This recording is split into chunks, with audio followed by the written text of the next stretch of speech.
meus queridos, sejam todos bem-vindos a mais uma aula. Eu sou a professora Adriana Cabral, do Melhor Componente que é a História, e te convido a acompanhar comigo o objeto de conhecimento. Temos então a aula de número 2, objeto de conhecimento, a ideia de novo mundo ante o mundo antigo, permanências e rupturas de saberes e práticas na emergência do mundo moderno. Detalhamento, a ideia de novo mundo ante o mundo antigo. Ficaram curiosos? Então acompanhem comigo. Vamos falar então de um assunto muito interessante, que é exatamente ver como é essa visão europeia sobre essas expansões marítimas e comerciais então que acontecem. Observa aqui comigo, nós temos então essa linda imagem que é exatamente, não é mesmo, de certa forma, esta visão europeia de como nós vamos nos lançar às grandes navegações e, claro, como que observamos então essas sociedades que encontramos em outras localidades. No século, então, XVI, muitos artistas europeus fizeram representações iconográficas na América, como uma mulher nua, portando arco e flecha, sentado sobre um animal exótico e rodeada, então, de elementos tropicais. Nesta imagem à esquerda, a representação, então, da prática da antropofagia. A América era vista como um mundo selvagem, à espera de ser dominado pelos europeus. Gravura de Martin de Vos e Adrien Colliard. Essa, então, é o quê? É uma visão europeia. É como se os colonizadores olhassem as Américas. É como se todos nós estivéssemos nas caravelas olhando, então, essas Américas, tá? Não é uma visão da onde? Da América vendo a própria América, tá certo? Então, é como se todos nós estivéssemos agora exatamente vindo nas caravelas conhecer, então, esse novo mundo, tá certo?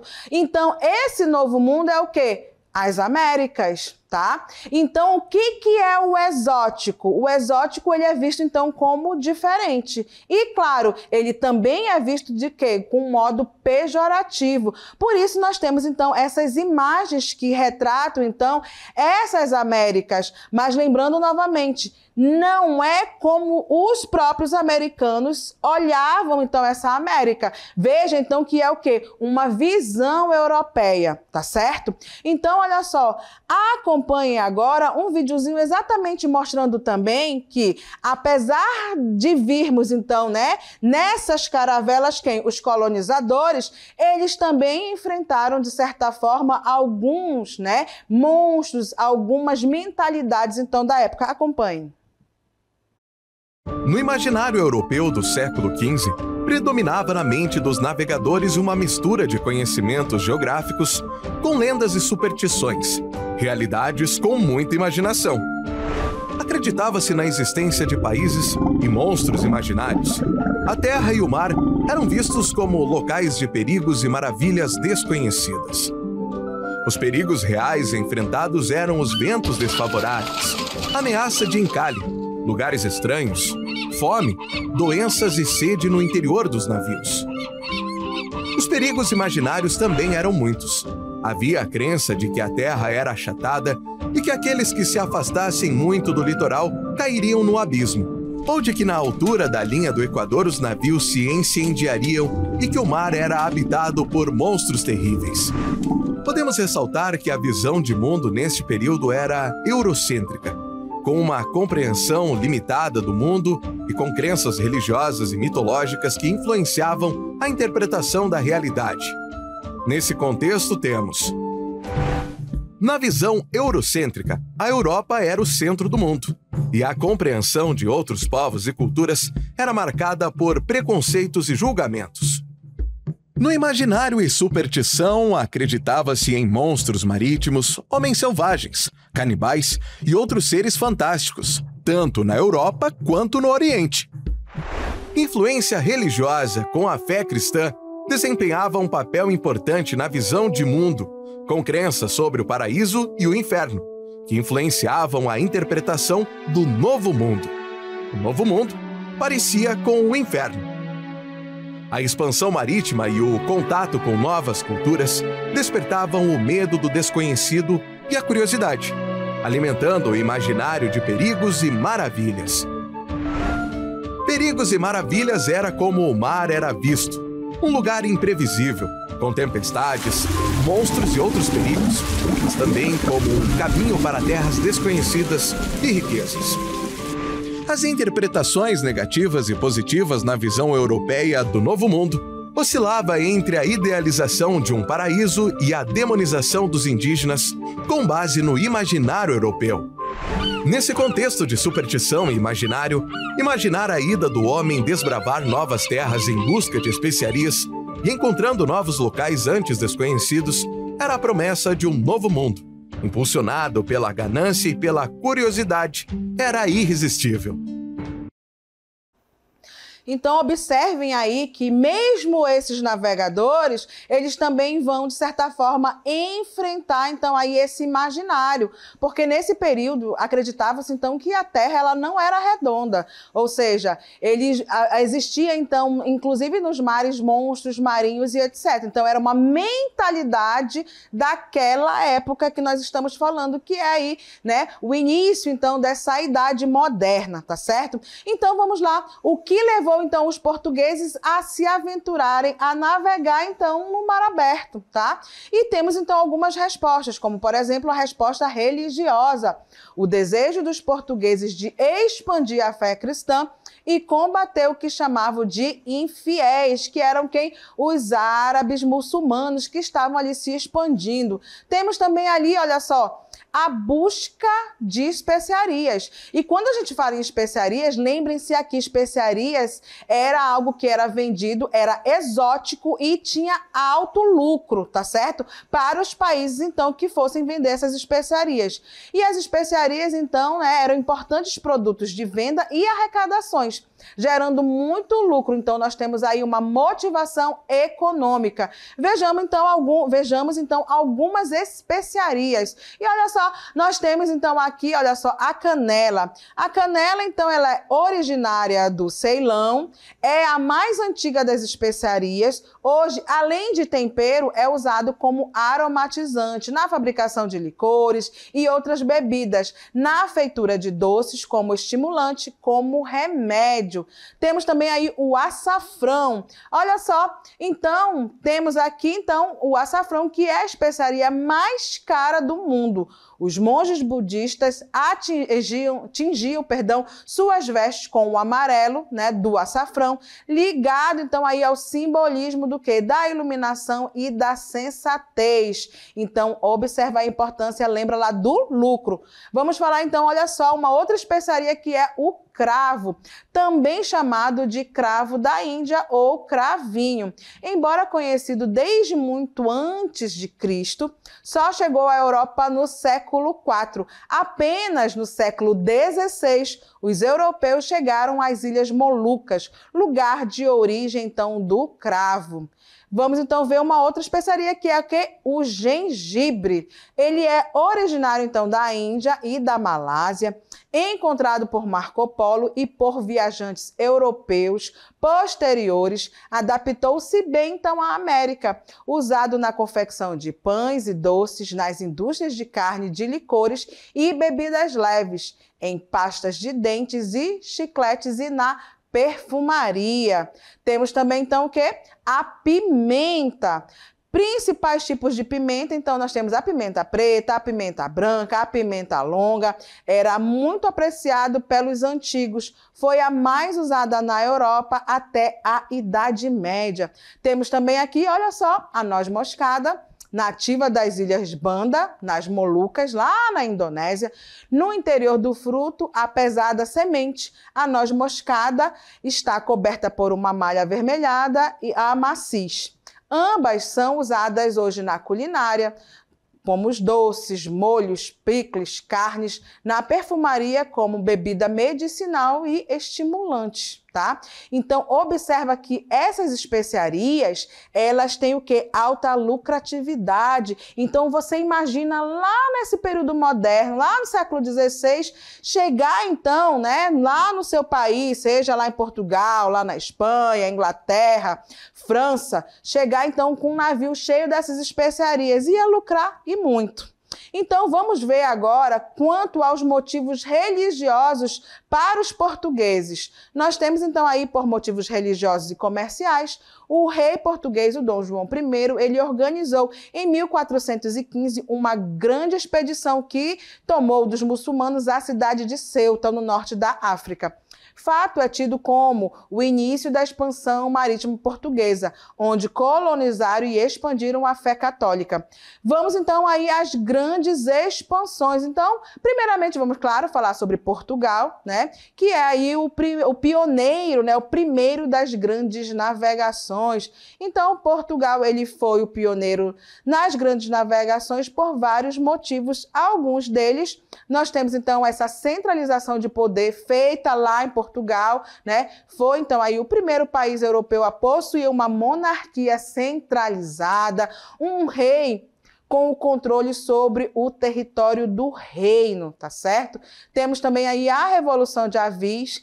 Após, então, essa Revolução de Avis, o Dom João, mestre de Avis, sagrou-se rei com o título de Dom João I, dando apoio ao comércio e à navegação, principais negócios, então, da burguesia portuguesa na época. E, de certa forma, essa Revolução de Avis foi o quê, professora? Foi se libertar ali do reino de Castela e Aragão, que eram juntos. Então, agora nós temos aí o Dom João I, né, se sagrando aí como título de rei. Temos também a expansão, aí as experiências na navegação em mar aberto, tá certo? Então, esses portugueses, eles adquiriram experiência praticando a pesca em alto mar, sardinha, o bacalhau, o atum, baleias, tá certo? No Reino de Portugal, a pesca era o principal meio de conseguir alimento, pois a produção agrícola ela era insuficiente para alimentar a população.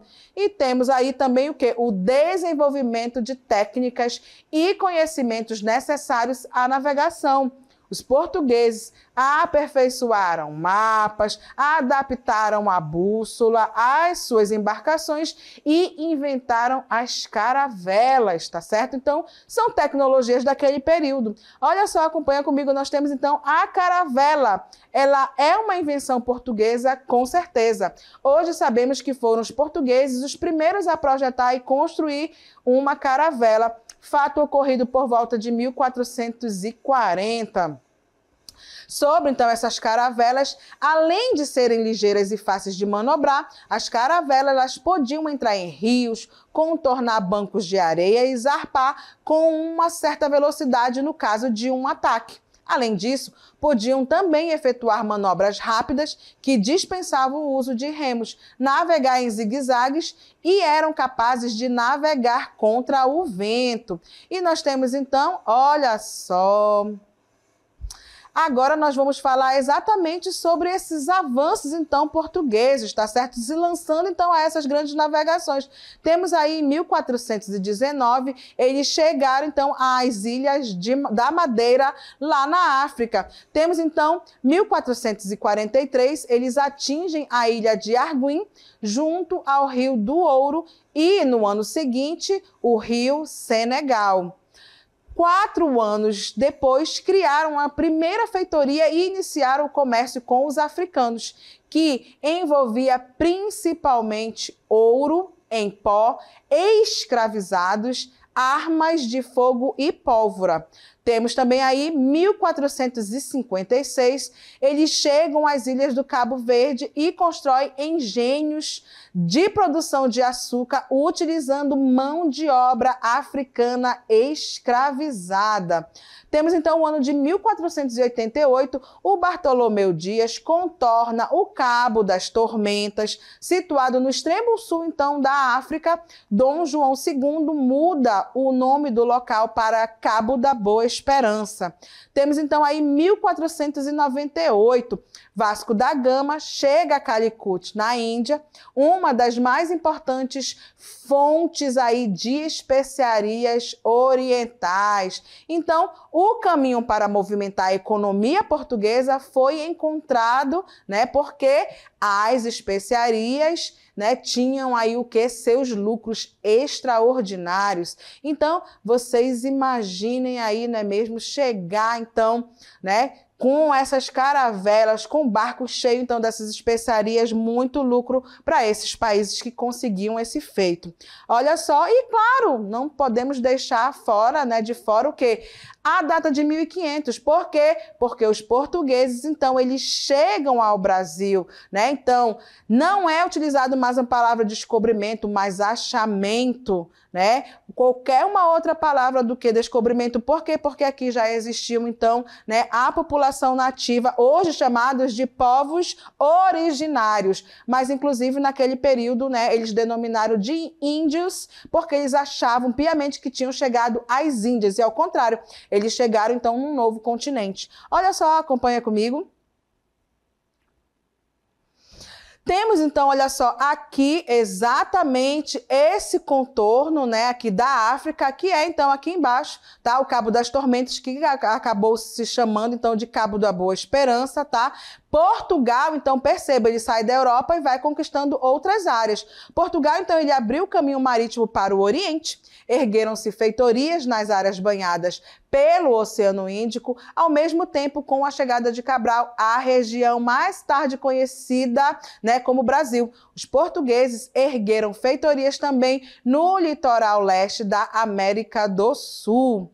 O Império Português tinha dezenas de feitorias e fortes relações entre a América e o Japão, controlavam boa parte do comércio através do Oceano Índico e do Atlântico Sul. Esse comércio entre as possessões portuguesas na Ásia, África e América rendeu lucros, enormes lucros à monarquia portuguesa no século XVI. Então, olha só, né? Vejam a importância também, então, né, de Portugal se lançar, então, aí as grandes navegações. Mas agora nós vamos falar sobre, né, uma outra região também que sai nesse processo das grandes navegações, que é, então, as navegações espanholas. Então, vamos falar agora sobre as navegações espanholas, porque os espanhóis também se lançaram nesse período aqui, né, mesmo século XV para o XVI, o quê? As grandes navegações, as principais datas das navegações espanholas. Olha só, nós temos então a data de 1492, que é quando Cristóvão Colombo chega às Américas. E ele achava piamente que tinha chegado aonde? Lá nas Índias, mas não. Ele chega e descobre, então, teoricamente, ele chega então em um outro continente, que não existia então nesse mapa da Europa deste século XVI, tá certo? Temos a data de 1499, que o Alonso Odeja, ele chega então à Venezuela. Nessa expedição está o cartógrafo Américo Vespúcio, que explica, né, que aquelas terras são, na verdade, o quê? Um novo continente e não as Índias. Então, a importância também aí, né, deste trabalho do Américo Vespúcio. Temos, então, aí a data de 1500, o Vicente Pinzón, ele navega aí o rio Amazonas, tá? 1511, Diogo Velázquez atinge Cuba. 1512, nós temos aí o Ponce de Leão chegando à Flórida. Percebam aí, né, que essas grandes navegações espanholas também vão, né, vão chegando em diversas outras partes dessas Américas. Temos aí a data de 1513, o Vasco Nunes alcança o Oceano Pacífico. 1516, Juan Dias explora o Rio da Prata. 1519, o Fernão de Magalhães e o Sebastião partem para a primeira viagem circunnavegação. Magalhães morreria durante a travessia e somente Elcano completaria então aí o feito, tá certo? Temos então aí a data de 1519, o Fernão Cortés ele chega ao México, tá? 1521, Fernão de Magalhães toma posse, então, ali das Filipinas. 1531, o Francisco Pizarro conquista o Peru.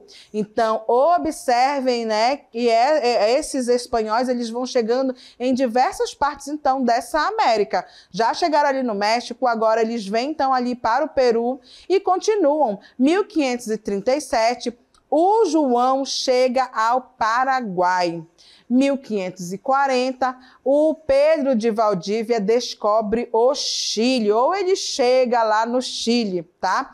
E a gente tem, então, em 1541, o Francisco Orellana explorando aí o quê? O Rio Amazonas. Então, perceba a importância também dessa vinda dos espanhóis para as Américas. E olha só, né? Nós temos aí essas expedições espanholas, principalmente aqui navegando nos nossos rios. E é a partir deles também que nós temos o quê? Vários relatos, inclusive, tá certo? Para a gente estudar o quê? A nossa história do Amazonas, através, então, dessa visão, né, que nós temos, então, aí dessa colonização, então, espanhola, tá? Então, agora, nós vamos falar sobre outras navegações tipicamente, então, desse início dessa Idade Moderna. Vamos falar, então, sobre as navegações inglesas, francesas e holandesas, que também vão se lançar nessas grandes navegações. Por quê?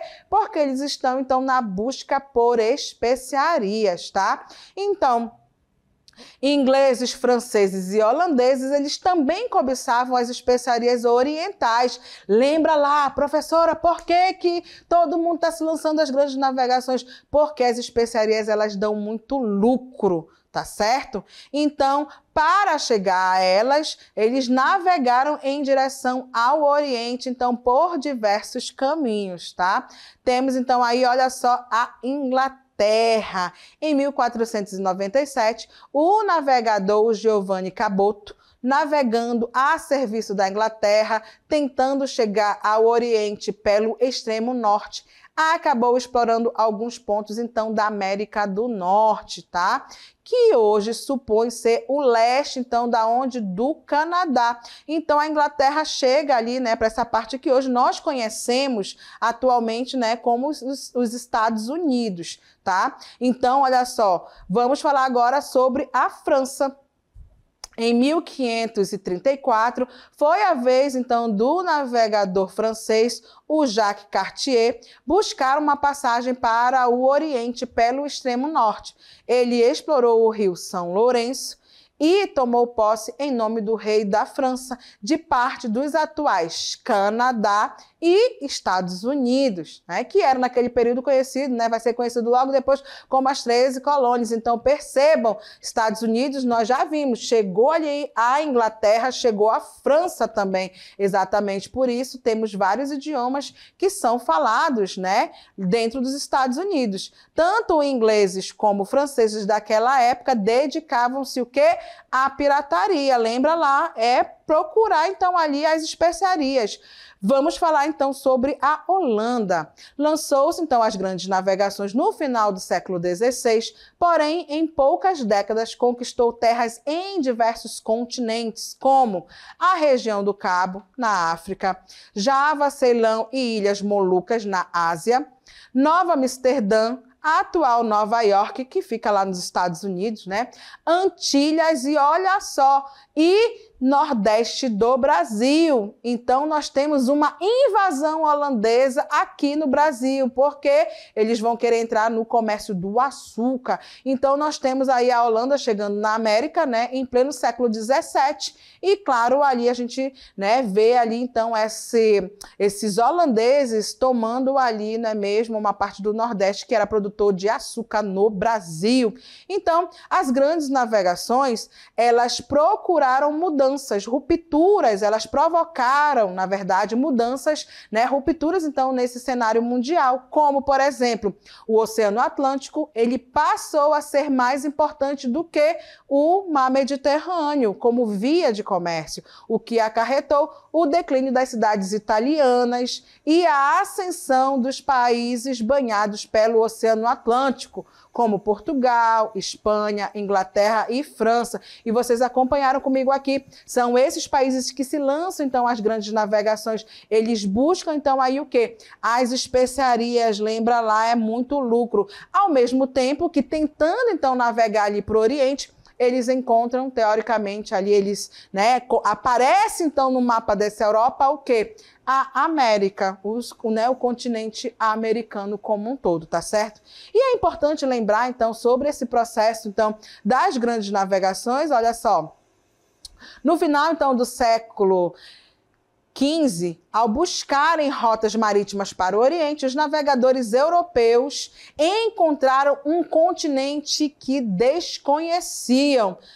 Esse continente, denominado América, no começo, então, apenas do século XVI. Ele era chamado, então, de Novo Mundo pelos europeus. Contudo, não se tratava de um mundo novo para milhões de pessoas que o habitavam há milênios, ou seja, são então aqui os povos que aqui viviam nessas Américas. Lembra? É como se a gente tivesse então, né? Essa é uma visão europeia, tá certo? Então eles acham esse novo mundo, mas para as pessoas que aqui viviam era algo corriqueiro do cotidiano, né? Porque já moravam aqui. Então, olha só, extraordinário crescimento do volume e do valor do comércio mundial acontecem com essa transição para o Oceano Atlântico, se tornando navegável, tá? Começaram, então, a construir vastos impérios coloniais pelos europeus e a apropriação de riquezas dos povos africanos, asiáticos e mesoamericanos e sul-americanos. Por quê? Porque vem essa colonização para cá, tá certo? Por isso, é importante, então, nós refletirmos, né? Lembrar e refletir que a Europa é esse velho mundo, tá? Então, a Europa, ela era o centro do mundo ali no século XV, XVI, tá certo? Por isso, ali, né, Portugal, Espanha, França, Inglaterra, se lançando as grandes navegações. Nós temos também, neste contexto, que é as grandes navegações típicas, então, desse século XV e XVI. E, claro, é importante lembrar que o europeu, eles são os colonizadores, tá certo? Então, exatamente por isso nós temos o quê? O eurocentrismo e as permanências, tá? Então, o eurocentrismo é a imposição da cultura europeia aos demais povos invadidos, ou seja, a América, né? Nós temos, então, esse descobrimento, conquista, achamento, tá certo? Dominação pela força e superioridade bélica. Eles vêm, teoricamente, em busca dessas especiarias, em busca daquilo que eles podem tirar de nossas terras. Imposição, então, da língua e cultura europeia nos territórios dominados. E o uso da arquitetura europeia nos territórios conquistados. Então, teoricamente, nós vamos, ter que ser inseridos, então, nesse contexto. Por isso, nós vamos falar, então, agora sobre as rupturas para as Américas. Então, as rupturas, elas aconteceram muito mais para os povos colonizados, e a gente pode citar muito bem aí os povos incas, os astecas e maias, que foram, então, aí conquistados pelos espanhóis, tá certo? Por quê? Porque muitas dessas populações vão morrer ou pelas armas portuguesas e principalmente espanholas, ou, né, pelas doenças que eles vão trazer e que não faziam parte do cotidiano desses povos que aqui habitavam, então, as Américas. Vamos falar, então, agora sobre o Brasil? A mesma coisa nós vamos ter também, de certa forma, para o Brasil. Para o Brasil, a gente, né, o colonizado, que foi colonizado então pelos portugueses, hoje nós utilizamos a palavra achamento e conquista e não mais o termo descobrimento do Brasil. Por quê? Porque já moravam os povos originários aqui. tá certo? Que neste período, por que ainda hoje é conhecido como povos indígenas? Porque eles achavam que tinham chegado às Índias. Eles não tinham a ideia que eles tinham encontrado um novo continente. Por isso, então, a gente usa o termo atualmente povos originários, tá? Então, mortes, epidemias, extermínio de nações de povos originários aconteceram, tá certo? Então, teoricamente, nós temos rupturas, porque nós temos povos que a gente, teoricamente, não sabe as histórias deles. Por quê? Porque foram dizimados, então, por essa colonização portuguesa que chegou ao Brasil. A mesma coisa, então, aconteceu, né, nessa parte das Américas, que foi também de colonização espanhola. E olha só, então, para a gente finalizar, tá certo? Nós temos, então, essa imagem que é para vocês pensarem juntamente comigo e refletirem. É como se a gente tivesse agora desmistificando, então, esse termo descobrimento.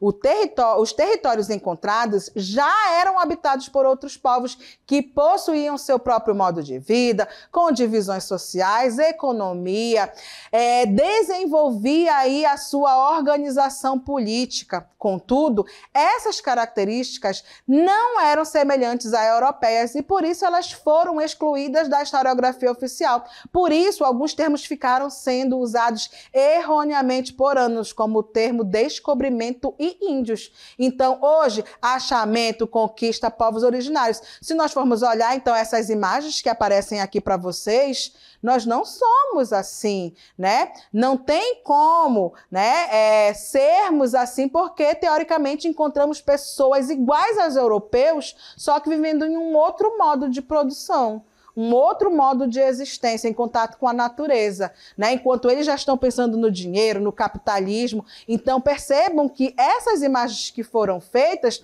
é muito mais uma visão europeia do que, teoricamente, não é mesmo, uma visão nossa. Né, olhando, então é como se agora todos nós viéssemos nas caravelas, mas a gente precisa então pensar e refletir sobre essa colonização então das Américas. Importante disso, queridos, eu atingi meu objetivo, que era trabalhar exatamente, não é mesmo, esse contexto então das grandes expansões europeias, e por aqui então a professora se despede.